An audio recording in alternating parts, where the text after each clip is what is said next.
After a 70-foot rappel, we tread the surface of the cenote's black waters.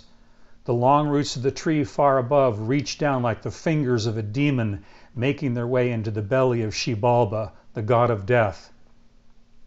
We don our tanks, check our regulators, and prepare to make our descent into the dark Maya Underworld. As we descend, the only light available is from our underwater torches. What an eerie feeling sinking into this dark abyss, not knowing what lies below. The dive team stays close together so as not to get separated, as doing so would be a fatal mistake. Ever deeper we descend, shining our torches out in front of us, illuminating this incredible underworld.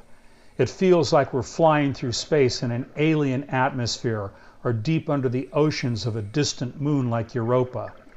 What a deadly yet beautiful landscape this is, and beheld by the eyes of no more than a handful of human beings. In this moment I have the feeling of navigating within the altar of God, the womb of spirit, the Maya access point of all creation, Hunab-ku.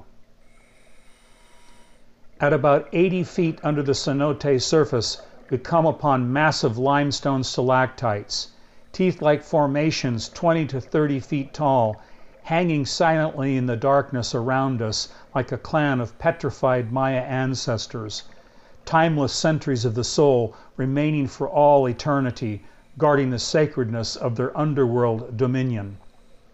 We fly through a labyrinth of passageways and under massive stone clefts and portals, our air bubbles clinging onto the cavern ceiling above, reminding us there is no margin for error, no chance to come up if something goes wrong.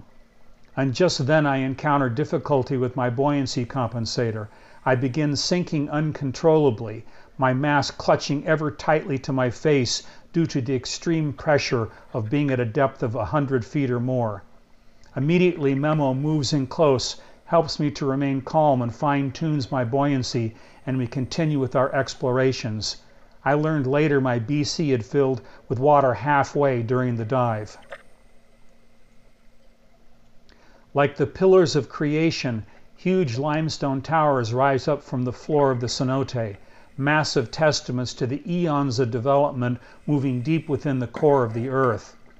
As we illuminate each one, the amazement level, along with my humility level, increases. This pillar existed eons before my birth and will exist long after I am gone.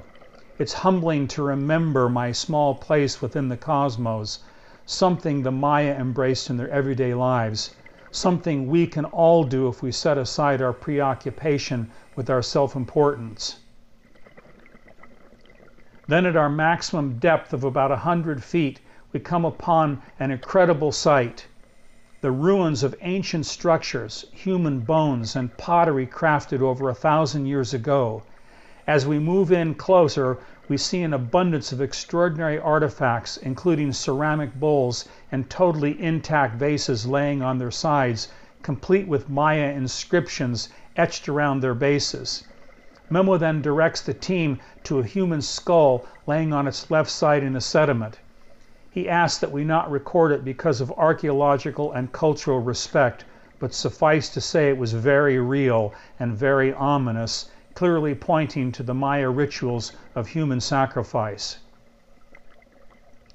I learned from talking with Memo later that at one time in the Yucatan's past, many of its cenotes were dry due to drought, and it was common for the Maya to use them as natural temples, sacred refuges, places for ceremonies and sacrifices, and even for community gatherings.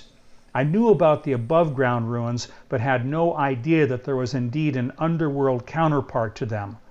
According to Memo, there are entire structures, and even possibly pyramids and temples submerged and hidden from humanity in the cenote underworld.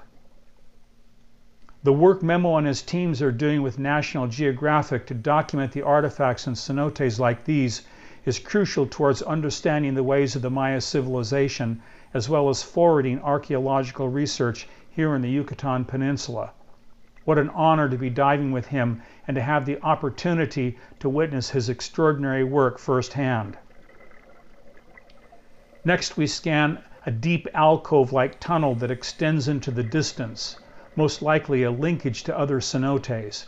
Many of the underground lakes in the Yucatan are connected together through a network of tunnels and caverns such as these.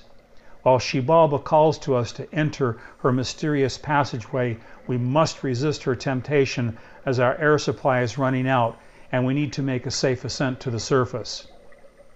As we make our way back through the underground labyrinth, we're in awe of the millions of years of limestone formations covering the cenote's vertical walls. And then, just before we head for the surface, we spot yet another casualty of She-bal-bah. One final sacrificial artifact comes into view. On a small limestone ledge, we spot an ancient jawbone of a deer complete with teeth. Bones are well preserved here because of the fresh water and undisturbed darkness. It was common practice for the Maya to gather around the opening of the cenote, plunge a knife deep into the heart of both animals and human beings, and cast them into the dark pools of the underworld. There is no doubt that was the fate of this unfortunate deer. Back out through the narrow tunnels we fly, taking in the ominously beautiful landscape all around us. Slowly we ascend from the cenote's inspiring underworld to the world of the living, the middle world. 60 feet, 50 feet, 40 feet, 30 feet. We can see the surface above, the division between what Memo called the world of the dead and the world of the living. Today the dive team rejoins the world of the living, and we're in deep gratitude for the privilege of exploring this remarkable underworld sanctuary. The final task for our dive team is to be hoisted up and out of the cenote by our dedicated Mayan helpers.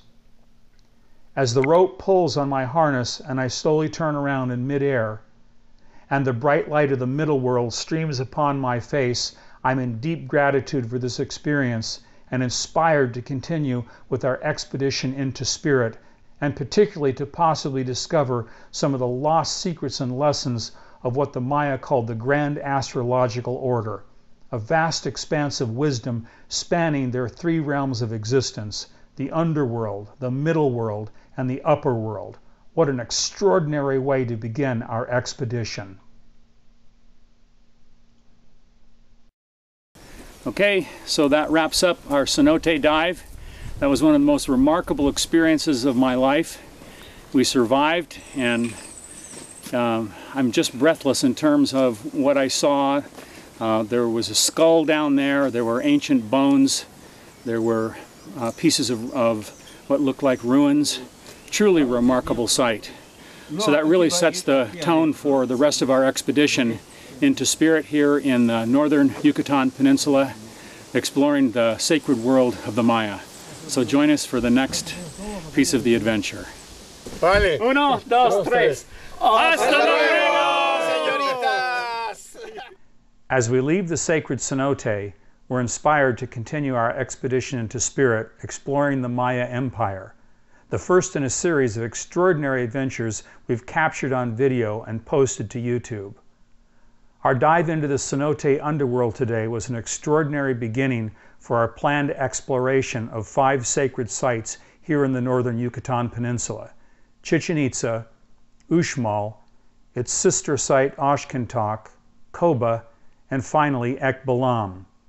Each of these sites has its own ancient secrets to be revealed, spiritual wisdom and life lessons architected by the Maya centuries ago, life lessons about human nature we can apply to our modern day lives. Join us as we reveal one by one what each of these 5 sacred sites has to teach us.